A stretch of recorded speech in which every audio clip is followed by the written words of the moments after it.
Abdullah Mason went out there and got it done again.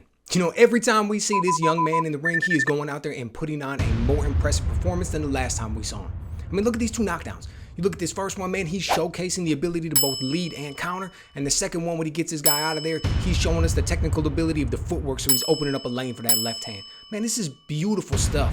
And every time we see him out there, we're always hearing the same line. This is going to be his toughest opponent yet. Top rank stepping up his competition. What's he going to be able to do with this one? And every single time, man, he goes out there and just puts a beating on these dudes like they're taxi cab drivers. And I mean, make no mistake about it. Mike Ohan Jr., this man that he faced, is no taxi cab driver. This man isn't a full-time teacher and a part-time fighter. Okay, he not only has a record of 19-2, 30 years old with some solid experience, the man comes from a boxing family. Okay, his father was the main sparring partner for Marvin Hagler.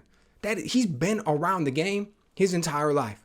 And the thing about Mason is, it's not that he's just going out there and getting it done. Okay, there's a lot of people that can run up these records, 5-0, 10-0, 15-0, 20-0, a whole bunch of knockouts behind him and everything else. It's the way that he's getting it done, man. It's the way that this dude is getting it done, because he's going out there and he's not just overwhelming people with his athletic ability. He's not going out there and getting into slugfests and taking all these shots, but then coming back with some impressive one-punch knockout power and getting these dudes out of here. The man is showcasing a very high level of raw, athletic, just natural ability.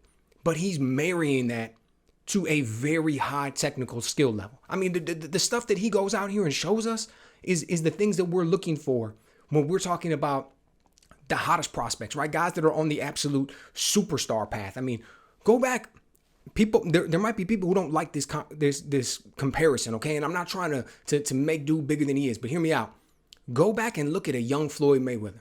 Go back and look at a young Floyd Mayweather before he ever won that first title, when he was on his way up, right? Won his first title against Genaro Hernandez.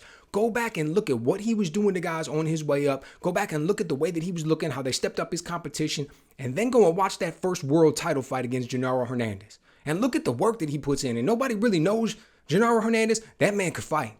That man was a very, very solid fighter, and Floyd went out there and just put it on, dude, from start to finish. Now, I just want to step back. Let's take a look at these two knockdowns in a little bit of detail. Now, the first one, we see Mason highlight his ability to both lead and counter. He opens up with this straight left to the body and follows it with a right hook. And that's when his opponent counters with the left hook, because he was waiting for that opportunity. But you could tell that actually it was Mason that was going to have the last word on this, man. He was waiting on that left hook, and he immediately counters with this right hook, puts him down. Early in the second round, Mason steps in behind the double jab. Foot is on the inside. But to set up that straight left, that's when he moves his foot to the outside. It gives him the lane he needs. Straight left down the pipe, man. Just drops this dude. Corner steps in. The fight's over. I said it before. I'll say it again. I'm certainly not the only one. Abdullah Mason is one of the most impressive young prospects that we've got out there. Man, you can see him continually develop, continually grow. The dude has got seemingly everything it takes to become a world champion. Said he's coming for a homecoming fight later this year, going to be out in Cleveland, Ohio. Man, I'm sure that one's going to be through the roof, right? Top Rank is building this dude up. He's building not only his popularity, he's building his skill. They're moving him around. He's staying really active. Sky's the limit, man. Sky's the limit. He said he's going to get a world title shot in 2025, right? This man's going to be 21 years old, going to be getting his first world title shot.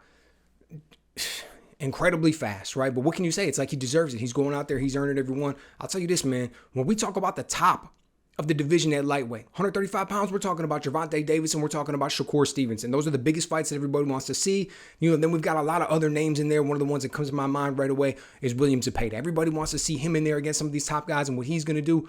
But I'll tell you what, man. They better watch out for this young dude, okay? Because all of those guys are a little bit older. All of those guys have been fighting world-class competition. All of those guys are either getting fights amongst themselves or posturing for fights amongst themselves and wanting to see what's going to be next and what's going to happen.